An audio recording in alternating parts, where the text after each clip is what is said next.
বর্তমান বিশ্বে মুসলমানদের নানা সংকট, বিশেষ করে ফিলিস্তিন, কাশ্মীর বা কুরআনের অবমাননার মতো ইস্যুগুলোতে জামায়াত ও ইসলামী আন্দোলন খুবই সোচ্চার। এই ধরনের স্পর্শকাতর বিষয়ে সরব ভূমিকা রাখার কারণে দেশের ধর্মীয় চেতনা সম্পন্ন জনগণ তাদের প্রতি আকৃষ্ট হচ্ছে। অনেকে বলেছেন এই দলগুলো শুধু রাজনীতি নয়, ধর্মীয় অনুভূতির প্রতিনিধিত্ব করছে।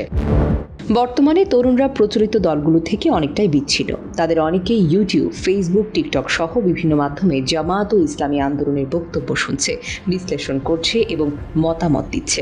ফলে এই দলগুলো সামাজিক মাধ্যমে এখন বেশ আলোচনার কেন্দ্রবিন্দুতে। নতুন করে তারা নিজেদের পরিচ্ছন্ন রাজনীতির বাহক হিসেবে উপস্থাপন করছে। জামায়াতকে নিষিদ্ধ ঘোষণা করে রাজনৈতিকভাবে কোণঠাসা করে রেখেছিল বিগত আওয়ামী লীগ সরকার। তবে সাম্প্রতিক কিছু কর্মসূচিতে প্রশাসনের সহনশীলতা দেখে অনেকে মনে করছেন রাজনৈতিক ভারসাম্য রক্ষায় জামায়াতকে অঘোষিতভাবে কিছুটা স্পেস দেওয়া হচ্ছে। ইসলামী আন্দোলনকেও অনেক সময় সুবিধাজনক প্রতিদ্বন্দ্বী হিসেবে দেখা হয়, যারা মাঠে থাকলেও বড় দুই দলের সরাসরি প্রতিদ্বন্দ্বী হয়।